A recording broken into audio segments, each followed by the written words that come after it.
Ladies and gentlemen, boys and girls, it is Tuesday, and it is 5:30 Pacific time. My name is Rich Teslo. This is the Two Guys Tech Home Lab Hour, episode 12, on the day of April 15th. Oh, that's right. It's tax day, people. It's the day you're supposed to pay your taxes. Even if the government doesn't do anything for you, you still have to pay your taxes. Anyway, I hope you have done. Oh, and you're absolutely, look at this. It's also fair to say that, Nacho is Canadian, so he doesn't have to pay our taxes. You better wait. They're going to make you somehow. Anyway, it's good to be here. Good to be with you guys. We got a pretty good show for you. Got some things I want to talk about. We had some pretty interesting thing happens over the week. Last Friday, we released a video about the whole Broadcom giving ESXi away again for free. I want to talk about that a little bit. And just for housekeeping purposes, the whole idea of this live stream is to talk about HomeLab, ask questions if you got them. We'll put them up as they come in and we'll talk about them. And it's just a place to hang out with like-minded nerds like myself and like all these fine people in the chat, which is good to see. So, and more housekeeping, sorry. We have a Discord. I'd like to try to get everyone to join the Discord because it's a place to hang out with people just like you and me. And, I just got a comment in between before the show started about like, how do I do this thing in Proxmox on YouTube? I'm like, go to the Discord. We got Proxmox pros there that'll be happy to help. So, I am doing this show again solo. Hopefully we'll have Brandon back soon. And as a side, back to the whole Discord thing. After the show, we get together. We all hang out in the voice chat there for a little while. By the way, it's all free. I think I already said that. It's just free. Freeze and beer. Speaking of beer, I'm going to drink this tonight. We'll see if it's good. Hefe. American Wheat Ale.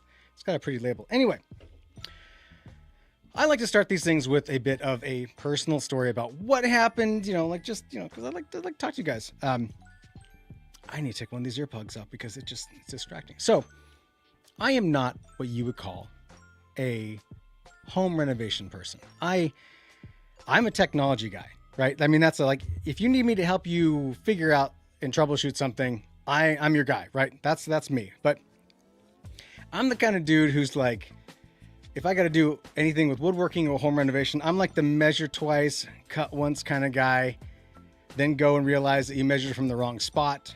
So you measure again on a new piece of wood, cut that one, and then hope that fits. I think that kind of just best describes who I am as a person. Anyway, we were putting back together our bathroom downstairs, and because we had the floors done, and I've never really put a toilet back in place, and the toilet was removed. Let me tell you something, guys. We all want some sort of we all want to find that idea to disrupt a market, to be millionaires and be wealthy and all that stuff. I think I've got it. One of you in this audience right now, you can have this. It's free. It's free. You need to come up with some piece of technology that allows people who don't know what they're doing to place a toilet back on top of a toilet flange with the wax ring without having any fear that it's off or not fitting and that kind of stuff. So, dude, it's hard. We got all these things. We can put satellites into space and have super fast internet anywhere in the world anytime.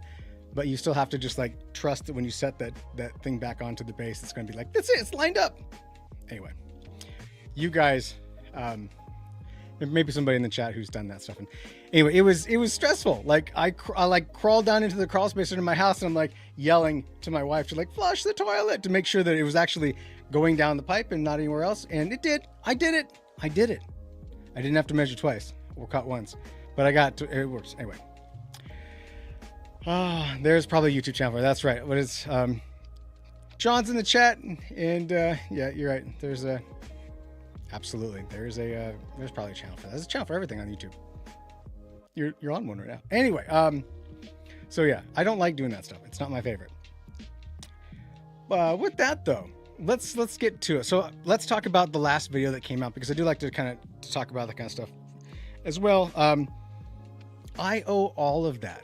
The whole video that went out, it's an incredibly successful video for us, which is a little bit of ambulance chasing, but whatever. I owe all of that to our Discord, because I woke up, came down, sat at my desk, and the Discord was just a buzz with people talking and commenting about this whole like, well, Broadcom's made it free again. What's going on here?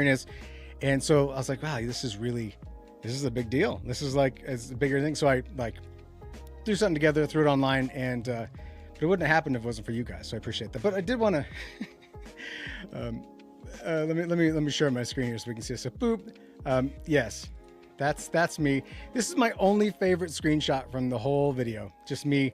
That's me saying Broadcom shaking the money out of the pockets of VMware customers. So, but I did want to talk about some of this craziness that's going on with it, and also something else. So, Broadcom didn't make any announcements whatsoever. In fact, I haven't seen any official announcements from anywhere. And at this point, it's kind of common knowledge that it was covered in the register. It was, everybody's kind of covered at this point, including, countless YouTubers, including myself, that they now are offering ESXi free with a hard lock of 8 vCPUs per virtual machine available. Doesn't seem to be any limitations on RAM or storage allocations, but you get VMware again, ESXi. In fact, I don't think I have that handy anywhere. I should have. That would have been things. So, but the thing that I am really kind of unsure about, like, there's a lot of questions that came up in the contents about like how are you supposed to update it?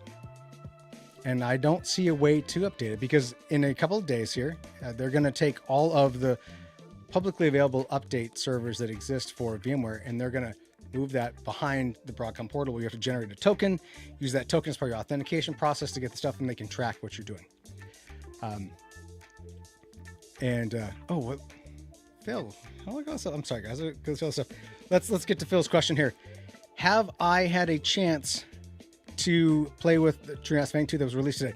Actually, I've been running the release candidate of Fangtooth since it came out. So here it is. It's been running, and I've had 0 problems with it. That's not true, Phil.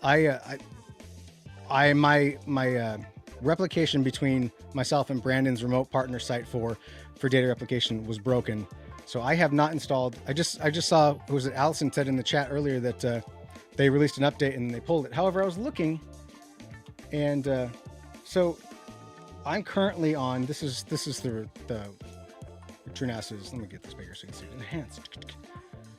This is their public release. You can go to download.sys.truenas.net and you can see all of their releases they've got. And Kevin, welcome. And I saw it down here. So I'm on this right now currently, and I've been on this since it was released. This is the release candidate. I'm on RC1. You can see that right here. So I have yet to upgrade to the actual full released version, which I wish I could just get this over. No, it's not gonna do it, but it's right here. So I will do that myself. But in terms of using Fangtooth, I haven't. Fangtooth, right? Yeah, let's make sure I'm saying it right. I have applications running. These are everything that's running in terms of like my apps that are over. My storage migration was a disaster. I lost storage. So if you're a storage hoster and you're hosting that data, that migration from over from the Kubernetes container stuff they had running over to the Docker implementation did not work for that. Everything else migrated fine, except my Pi-hole, which I think I broke. But anyway, let's just go ahead and say update all. Yeet. Anyway, that's going on. But to answer your question, no, sir, I think that if you haven't done it yet, get in there and update it, because especially now that they've gone past their release candidate to full release, then it's time to do it. So back to, okay. That's what Allison, let me throw that up there, Allison, so we can see that. So Allison said, clarification, they turned off the ability to upgrade from electric eel. Interesting. If I just click on check for updates. Okay, let me change my release train, maybe. Click here for other, no. Oh, interesting, yeah. So maybe it isn't available. Maybe all they got is to download for direct. So maybe take a pause on the updating to something else. Update to Fangtooth, because that's okay. Yeah, I think that I don't have I haven't been playing with the instances either, honestly. As I slowly click off these things. Yeah, I see that. You're right, Allison. It's missing there for me as well. So that's But I imagine whatever bug they found was bad enough that they wanted to pull it. So that's good that they pulled it. I'm saying you can't complain when the company's like, oh dear Jesus, we don't want to destroy our people's stuff. So I'd give that a little wait and see, and see. I bet you they'll get it up very quickly. All right, I'm gonna try this. It's gonna be terrible. It's fine. It just tastes fine. Anyway, back to the Broadcom thing. So the question that was on everybody's mind and still kind of confusing everyone, including myself, is why? Why did they release ESXi free again? And especially without any like fanfare, any like mea culpa, like I'm sorry we were wrong, nothing. And so that's I would love to know, you people in the chat here, what your thoughts are. Why you think Broadcom all of a sudden found themselves found their heart. I'm gonna turn down this audio because it's jamming. This background music is certainly nice, but it's just a little too loud for me. There we go. Cool. All right. So yeah, let me know what you guys think in the chat, because I'm genuinely confused as to why they opted to do it. And there's another thing that there was the chat, the YouTube video chat or comments fill up, people saying now they can't get it. I have a feeling that Broadcom's doing the same thing that maybe Nutanix does, which is like, oh, if you signed up with a Gmail account or a non-business, which they consider like Hotmail, Gmail, Proton, those aren't really quote unquote business accounts, they're free personal accounts. And so companies like Nutanix won't let you create an account to download their community edition unless you have a business account. And I have complained to them very directly about how, like, if you're trying to build a community here, don't block out some of your community because they have a Gmail account and they don't want to use their work account. So yeah. And like Allison, you said the same. I think they're doing it to get stats as well. So there's some news that some people still can't download it, but I still just don't know why. I'm just not certain why they would do it. It boggles the mind, especially for how unceremoniously, it damaged the community by pulling it. Like they'd already like basically ground everyone into pulp with their heels, and then we're like, oh, and then we're gonna take this, and you don't like it. Too bad, right? So, it's very un-Broadcom like. That's what Levick said, and I agree. But then again, I don't know who's making decisions about. Like, the only thing I know that Broadcom actually likes is money, and that's all they care about. Like it's capitalism writ large right in front of us. So, everything that happens there tells me that there's some financial reason why they did it. Honestly, right? Hashtag prove me wrong. But there was another thing that kind of came out right on the heels of this, and I want to show you this because I find this to be interesting and a bit terrifying as well. So where's my thing at here? Okay, this is a Reddit post, and with Reddit, you got to take everything with a grain of salt. Don't get me wrong. Like Reddit's fine, but it's also a one-upsmanship. But there's a post made by this person about 12 hours ago, who's claiming that they received an email from Broadcom stating that they had downloaded patches up from public repositories. Because right now, technically, you can still download fixes, patches up, for VMware products publicly for free. It's not behind a paywall. And that these people had done so, and because they weren't a licensed Broadcom customer, that they were now under threat of being audited, and I'm assuming probably sued for doing so. So when we just talk about like very un-Broadcom, these guys, they're evil. This is something to be aware of. There's one thing that I had said early on in all the videos about, the VMware stuff, is that I would expect that at a certain point, all of this would be, oh my God, sorry, Levick's, I'm going to put it up there because this is like, okay. That is very much Broadcom, 100%. So, yeah. So there you go.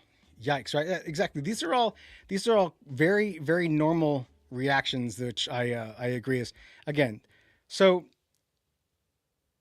I don't think it would stand up in court if you had perpetual licensing. And I wish I was a lawyer. I mean, I don't wish I was a lawyer, other than it'd be interesting. But like, for those people who were VMware customers and they had perpetual licensing, they had perpetual licensing. And what they were basically paying for, and I know because I was one of them in the past, you were paying for essentially support and continual access to updates via, version updates, that sort of stuff. So that was what you're paying for. Is when you were a perpetual user, you paid the money. It was based on your socket count or your core count, and then you had access as long as you were good for that year. It was kind of like a subscription, right? You were subscribing to getting support, and you're subscribing to get updates. And uh,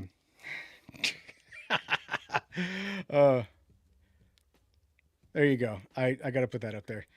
Yeah. I dig that guy's stuff too, by the way. The legal guy, he's awesome. And he's a handsome dude. He's always in a suit. Like, can you imagine me in a suit? I can't. But I'm just telling you, legal guys, he's awesome. I enjoy his stuff. Anyway, so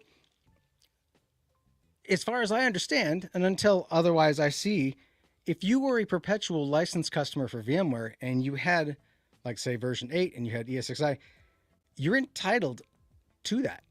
That's yours, right? You're not entitled to any support. You're not entitled to any future versions that are released because, you didn't pay for your subscription. But for them to say, if you access publicly available patches and updates for your software that is, again, publicly available, we're going to audit you and we're going to find you, I guess, in violation. But I don't know. I'm telling you guys, this evil knows no bounds. And this is typically it. So I would love to, I'm going to keep an eye on this. You should all keep an eye on this. And anybody who, like any business, like, actually, this is a great point. This is one of those indicators that if you've got like, let's say day job stuff, you've got an IT manager or an infrastructure manager, or the business that you work for is like, I don't know. We can probably live off this free stuff. Well, you send them this, and this will put the fear of God into them. And you will get all the monies you need and all the efforts you need to get yourself migrated off of VMware to whatever stack you want to go to. This is it. This is your big benefit right there. So, there it is. That's, again, pure evil. I do love the comments down here too, because the comments basically read of like, we left, yeah, it's pretty fascinating. So that was a huge surprise for me to see that. Like, okay, now they're tired of squeezing people. Now they're going to go for everybody else. And welcome to the future, friends. So moving on, let's talk about what's next. I like to talk about what's next in terms of the next video that we've got coming up. I talked about it a little bit last week, and then, the explosion of VMware stuff happened, and whoa, right, and all that kind of stuff. So, but I want to show it again because I did want to talk about it. I am going to be looking at Platform 9's Private Cloud Director Community Edition. Now, it's virtualization. It's been a while since I've done any videos on like specific virtualization, but this is different. This is not like now that I've got it up and running, I'm going to show you behind the scenes a sneak peek. We'll go look at the dashboard in a minute so you can kind of get a good feel for it. Private Cloud Director is not a replacement for your hypervisor at home. It's not going to replace Proxmox. It's not intended to do that. It's more targeted at like the VMware vCloud people, like the vCloud Director, that kind of stuff, where you had companies who were using VMware and they were acting as a multi-tenant, like you could rent cloud space and you could have your virtual machines in the cloud. So, there were a lot of companies that were using VMware for that, and then VMware pulled the plug and those people had to run. Like there were, VSPs and stuff like that around the world. There's some huge, like tens of thousands of VMs kind of movement stuff. And so Platform 9's whole approach is built on OpenShift. And so it's more of a intermediary layer to make it easier for you to manage, give you the multi-tenancy so that you could, if you wanted to have multiple tenants, and you could provide them access to stuff. And it's a pretty interesting product. I was turned on to this because we've got I hate to say it, but there's a gentleman in our Discord who let me know about it. I was like, oh, check this out. It's been a while since we've done some virtualization stuff. So it's got some really nice, cool things about it too. It's relatively easy. Once you understand the install concept, it's relatively easy to kick off and get installed. I have it running on 4 nodes right now, and it has load balancing. It has, automation, distributed resource scheduling, DRS kind of functionalities. And yeah, it's pretty cool. So let's take a look at this. Is that we're going to like peel back the onion. So this is, and I take this screen and I expand the visibility of it so that I believe that our friends who are watching this on their mobile devices can probably better read this. But I don't want to give away too much unless you just watch the video when it comes out, because I think you'll be interested. But this is the Private Cloud Director. Again, this community edition. They are giving away in their community edition basically the whole thing as it is, as they would sell it to a customer, like an actual customer. Difference is you don't get support. You have to go to they have a subreddit, I think, where you can actually go and ask your questions. So think of this more of like they're making it available. Like I said, it's built on top of OpenShift, right? So under the scenes, it's all OpenShift and KVM and Kubernetes and those sort of like standardized systems. So this provides a nice means of accessing doing so. So I only have a single tenant right now, which is by default the service tenant. And that's where, that's most stuff lives, but you can create multiple tenants. We can create tenants all day long and give different access rights and people to log in and that kind of good stuff. So dashboard's on top. Dashboard just gives you kind of an overview of like the amount of virtual machines you have, the amount of hypervisors, the actual compute nodes, things that are doing the workloads. And you have quotas. Like if you can set up quotas for your tenants. So again, imagine you're a self-hoster who's hosting services for people, right? Let's say you've got a stack of infrastructure and you want to, you've got a buddy who wants to have some virtual machines. You don't want him to be playing in your sandbox. So you give him his own little sandbox and he can play in. And you can set your quotas and things like that so they can't clobber your whole infrastructure. Storage, network quotas, all those sort of things, right? You can imagine. Under infrastructure, they have this really interesting approach to how you onboard systems. Like you have something that's called the blueprint, which basically is the thing that lets you define what your cluster, and the cluster is the thing that's going to contain all your hosts, right? Same terminology as you get with any other hypervisor in terms of like clustering and whatnot. So like it's by default, it's got high availability. It knows when a host go down, it'll kick off VMs that are other places. It's still, I just want to say, I'm a big fan of Proxmox, but Proxmox still does not have distributed resource scheduling. It does not have automatic load balancing. And it drives me crazy that you can build a Proxmox cluster and not have it automate the balancing just by default. Now, don't get me wrong. I know that there's scripts out there and there's people who have solved these problems with the magic of their own little automations.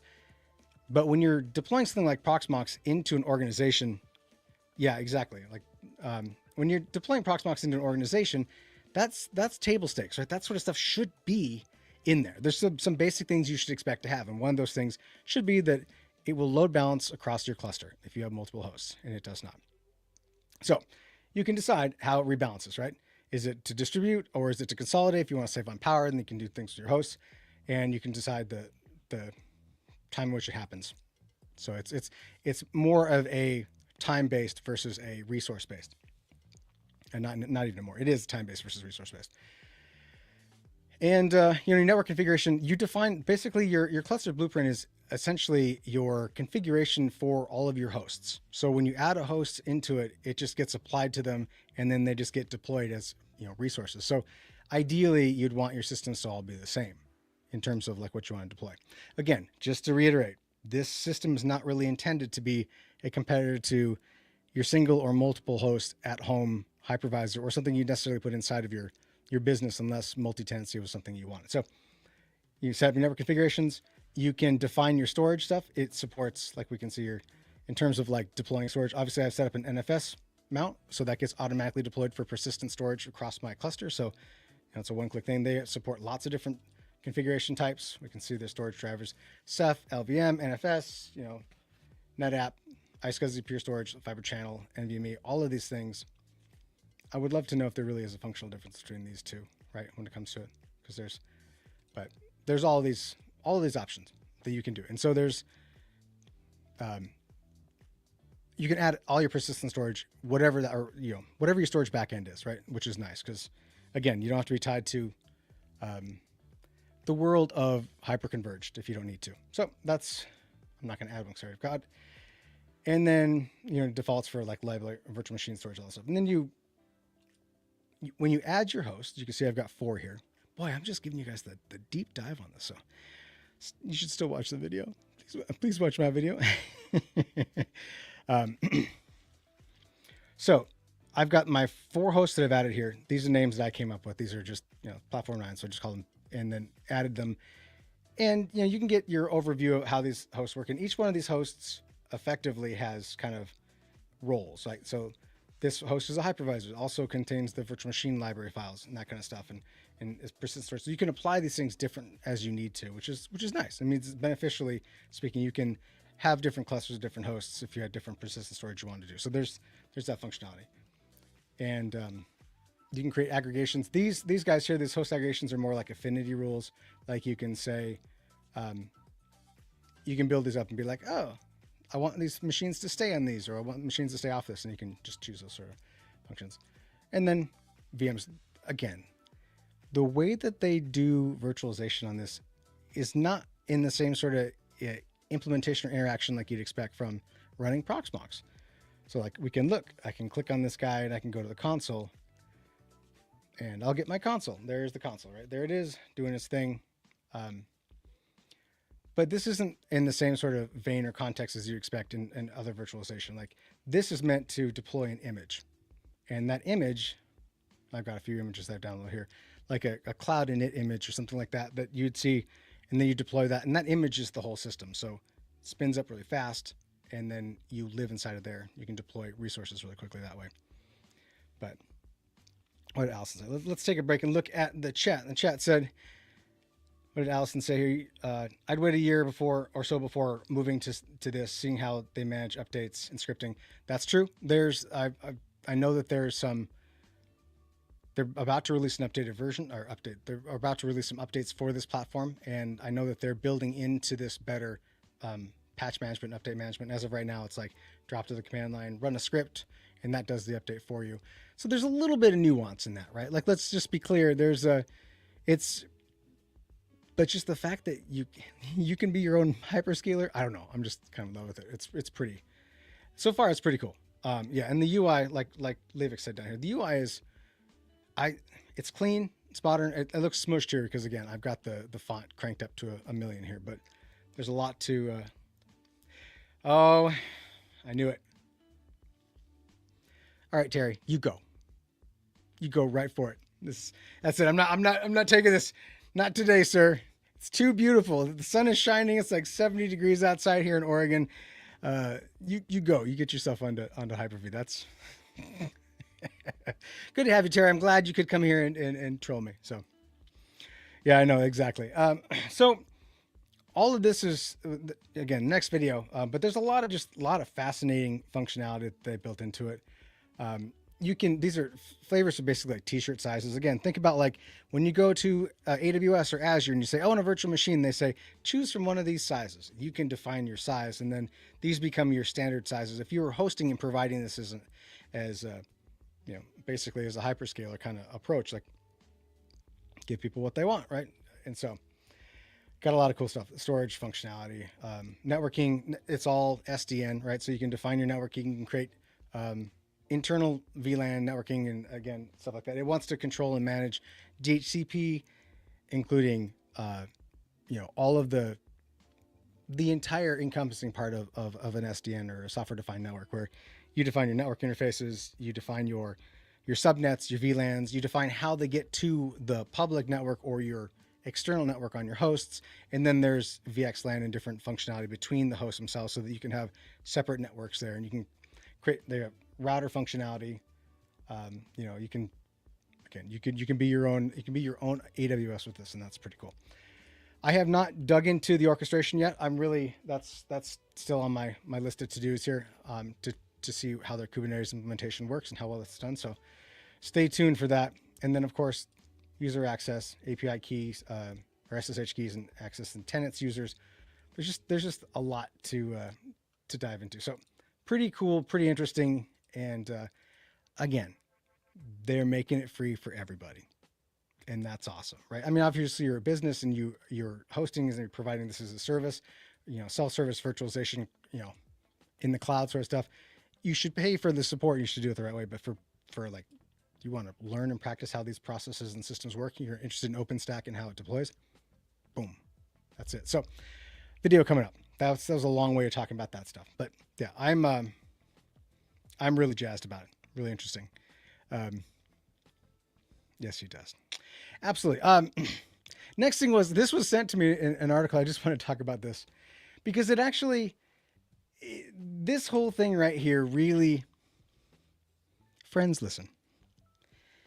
Anyone can recommend you do things with your HomeLab or your hardware and, you know, sell it to you. Like, I mean, I guess technically all us tech tubers going to fall into the same thing, but a friend sent me this article that was, do you remember when XDA just used to do like Android rootkit rooting stuff? Like that was what they did, you know, but apparently, you know, all those tools are now, I've been told, because I'm not an Android user, that all the things that you'd want to root a Android phone for, now you can do within the regular OS. Yes. Oh God, this is, Allison, this might end up being my next bumper sticker for HomeLab Gear. So this article, and I'm sure these guys meant the best, but they're basically walking you through how and why you would want to set up your own mail server at home. And as a man who has to help manage mail systems, and I've done 10 years ago, 15 years ago, and that long, yeah, I'd say 15 years ago, it was plausible that a normal human being would want to host their own mail server. I used to use Postfix and Dovecot. Man, I was into gray listing, excuse me, not gray mail. Gray listing, right? If you ever heard of gray listing, where you just basically tell everyone that sends an email, no, go away. And the legit guys send a mail again, because that's how the SMTP works. But like, there's so many problems with doing this, not to mention spam and targeted phishing and all like the, do you guys even know what SPF records are and DKIM records? Because anyway, so, but it got me thinking, like, a lot of this really kind of came down to is like, why you shouldn't do this, why this is a terrible idea. So, you know, as Allison says on the screen there, friends don't let friends run email servers. Please don't host your own email. I know that it might be painful to hear that, because we HomeLabbers like to, we've never seen a wheel that can't be improved upon. But let's just, yeah, exactly. And another good one. ACP said it here too. Like, it's just a fancy way of saying hack me. Yeah. And so don't. It's just these systems, and putting it on your NAS, even if it's in a container. And I'm a big fan of containers and, you know, app segmentation, all that stuff. But like, don't host any services publicly that are hosted on your NAS for obvious reasons. It's where your data's at. Don't do that. So, oh yeah, they go into a little bit like setting up DKIM records and whatnot. But like, this completely ignores the fact that the world, you know, of mail servers is really has, you know, that all the black hole lists, which by the way, a black hole list is basically a list of either IP addresses or host names, things like that, you know, that you can query and say, is this legit? And they say no, and you just don't bother sending or receiving mail to it, right? But like a lot of stuff with like mail services, like you can get black hole just by being on a public DHCP address, like DHCP. I didn't mean to say it DHCP. Whatever. My emphasis is wrong, the wrong syllable. Anyway, it used to be that you could host a mail server anywhere, and back in the day, most people would just blindly trust you. But these days, you know, if you spin up a mail server on your Ziply or your Comcast or someplace like that, you're going to get instantly rejected. No legitimate place is going to send or receive mail to or from you, because they'll look and see that you have an IP address that is in the DHCP range, and they'll be like, yeah, no one legitimately sending email is going to use DHCP. So it's yeah. So, and like Nacho says down here, Tesco rocks. Do everything over Tesco. If you need to get into your network, do that stuff. But don't host email. I'm gonna die on that hill. Oh, some of these comments, guys. We're gonna take a minute. This is it. Number one top comment: self-hosting your own email is a pretty terrible idea. Honestly, you'd be better if signing up for a service you can trust. It can take over a year for your messages to stop going to spam, even with a proper IP. Last time I did it, it was awful. So, anyway, that was bananas. Bananas. Like, that's pretty crazy. You, sir. Did I get that up there? Yeah, you keep my syllables out of your mouth. Say syllable one more time. What did Allison say here? They don't have blacklists for email anymore. They have whitelist services, and it's shorter. That's fair. Yeah, I mean, just using DKIM and SPF record. So, like an SPF record, just I think we can just go to MX Toolbox. MX Toolbox is a great resource if you ever want to start like looking up into like who owns what. What is the thing? Like go to twoguystech.tv. We can look. Which the whole mail stuff for me is all back behind Google, right? Because I'm going to pay Google. I pay Google like $8 a month, and it's worth every penny to do it. So like all these records here, but there should be. Where's my SPF? I have to specifically query it. So in my mail servers, if I go here and I say, where's my SPF lookup? Look it up. So basically it says an SPF record is a DNS record that says you can trust mail that comes from Google as being from a legitimate source. I don't believe I have a DKIM record though, because DKIM is a little bit more convoluted. Where's that? That's my SPF. Yeah, I don't have one. I don't use DKIM, but it's there. So, and again, MX Toolbox is great. You want to find out something? DNS lookup. Let's see what we can find here. Oh, hold on. Let me clear off that because it doesn't clean up after itself when you change. Show me. Yeah, you can find it. Cloudflare. Hey guys, Cloudflare backs my stuff. I'm smart. You should too. Don't put that out there publicly. Directly anyway. So.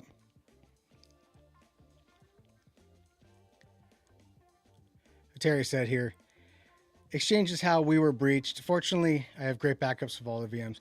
You know, that's the other thing too. And I'm just, in all seriousness, again, hosting email on premise, make that Microsoft's problem. Like that's for a while, there's those huge egregious bugs in on-premise Microsoft Exchange, and it let people get right in, especially if you had the OA, the Outlook Web Access, right?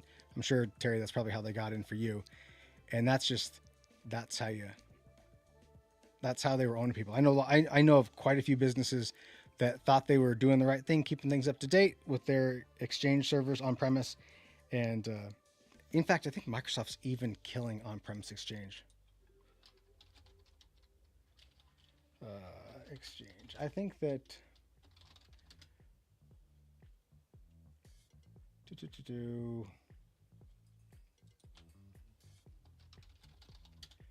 pretty sure. Yeah, so on October 14th of this year, Microsoft will end support for on-premises Exchange servers 2016 and Exchange Server 2019. They'll be no longer provide. Yeah, but I don't think there's a 2022.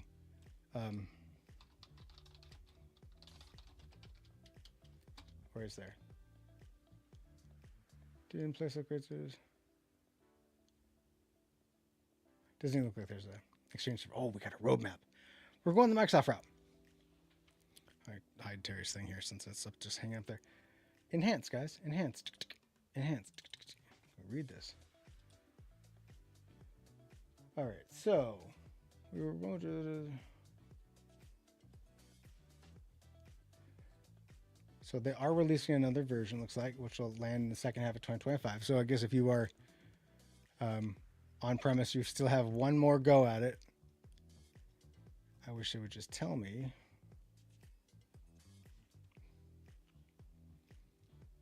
Come on, guys. When you say roadmap, I expect to see like an actual list that shows me. I click this, 5/8/24. This is last year even. Okay. Anyway, get off on-premise Exchange. That's the short answer. You should not. It's friends. I'm going to amend what Allison said earlier. Friends don't let friends use on-premise Exchange. as well. Would you say, Terry? You said Microsoft knew about the vulnerability, but only patched it in 365. Yeah, Microsoft. Microsoft. If this was a Microsoft bashing session, I would tell you all about the things that make me sad. But yeah, so that's it. So I'm glad, Terry. I'm glad you had your machines backed up, that you were able to recover, because that's a bad deal, a bad deal. So access for a while. Yeah. So ACP. Yeah, exactly. This is getting off of on-prem. Now, I guess there's some reasons why some people would have to keep on-premise Exchange if you had something local that you had to do with some like special group functionality. But like honestly, do everything you can to get off it. So yeah, moving to Microsoft knows how to do email in the cloud. That's the key thing there. Microsoft knows how to do email in the cloud. They don't do email very well on premise. And Microsoft, guys, Microsoft doesn't really want you to be doing anything on premise anymore if they can do it. They want to get like I don't want to like pretend like I got a tinfoil hat on here, but Microsoft's full intention with everything that they've been doing that I've been seeing is to try to do everything they can to shift your any sort of on-premise infrastructure into Azure, whether it's being replaced with SaaS services, right? Or it's, getting rid of basically SaaS services, things that they can, like Exchange is a good one. If you're an ERP user, right? Dynamics 365, you've got Teams, right? Which is all cloud-based. You don't have anything in terms of like on-premise infrastructure for telephones, right? Like a lot of companies now are using Microsoft Teams and they have their actual POTS lines integrated in so they can make and receive phone calls, real phone calls inside of Teams. So there's they everything they can is to try to push you into using Microsoft's cloud services, because once you're in there, you can't get out. The short answer is you lose your mobility, which is not necessarily a problem necessarily for some companies, because a lot of companies like we use Microsoft and Microsoft is fine. And that is an entirely justifiable approach to your I will call it your cloud strategy. We're like, we use Microsoft Windows. Why wouldn't we use Microsoft Azure? Or why wouldn't we use this? Like, why not use their MFA functionality? Why not use all the things that you already have, or you're familiar with and comfortable with on-prem? Just hand it over to Microsoft. And as a HomeLab or as a self-hoster, at a certain point when they've got all your data, then they can just like start turning the screws of like, oh, this is going to cost you. You know what? Your E3 licensing is now going to be $7 more a month. What are you gonna do about it? You gonna leave? No, you're not. You're not going anywhere. You're gonna pay that. So there's a lot of talk in the chat like with Teams. If there's one thing that Microsoft did incredibly well within the last post-pandemic and during the pandemic, Microsoft Teams is great. And anyone who says different is crazy. Compare that to Zoom. Compare that to what was Cisco's offering, that horrible WebEx. WebEx is terrible. It's just terrible. Microsoft really basically made Teams become, I mean, it was Skype, I guess, in a way, but Microsoft Teams is basically Discord for business, right? And I mean that like there's the integrations of all of the, like I said, your outside phone lines, you pay for that to get in there. You have your chats and your teams where you have all your conversation stuff. Like I will say all day long that I'm a big fan of Microsoft Teams in terms of the features that it offers. It makes being if your company is really interested in being like truly global and truly work from anywhere, Teams is a win. And I was wrong when I say this. People are defending WebEx. Okay, what did Kroll Dayton said? He said WebEx isn't that bad if you're using it only for remote sharing sessions. I mean, I guess I can't speak to that.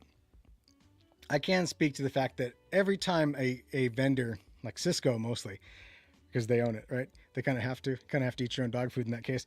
When I get a invite for WebEx, there's just an audible groan that I can hear everywhere across the world. We're like, but I don't have the WebEx app, and so I have to use the browser plugin or the browser version of it, which is terrible as well.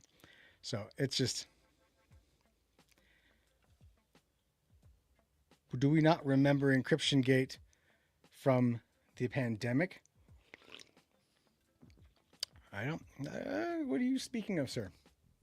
I'm gonna go over here and remind me what you're talking about.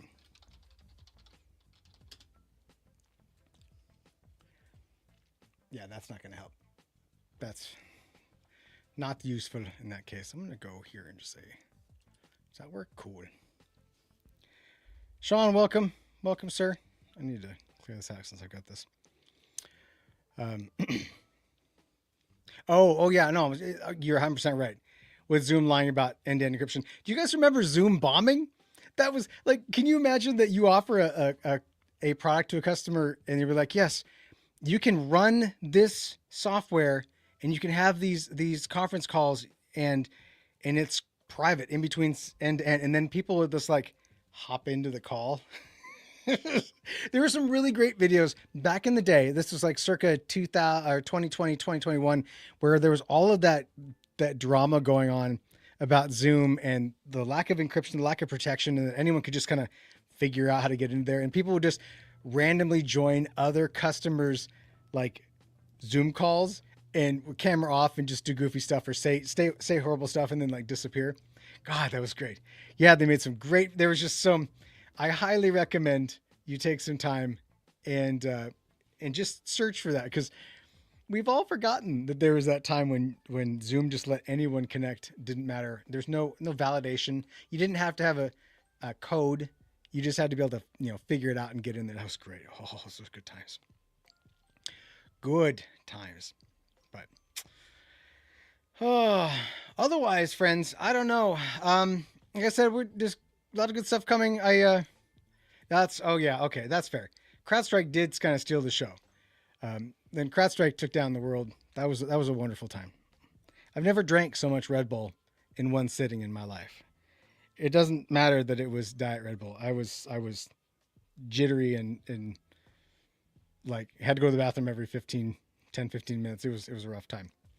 But I don't know if I ever told you guys, like I went to Black Hat last year, and this was shortly after the CrowdStrike fiasco happened. And CrowdStrike had this, it's Black Hat, so the amount of money that's spent there for this is huge. But they had this massive booth, and they were like giving away like all these little figurines of like their little special threat actors that did, and they did everything that they could to try to avoid like even bringing up or discussing the scenario that the fiasco that they caused. Like you can imagine how many times you had to be like a sale. Like imagine their marketing people all run around that booth and they're like, yeah, CrowdStrike's the best. We're the best. And people are like, what about taking down most of the world? And they're like, would you like a figurine?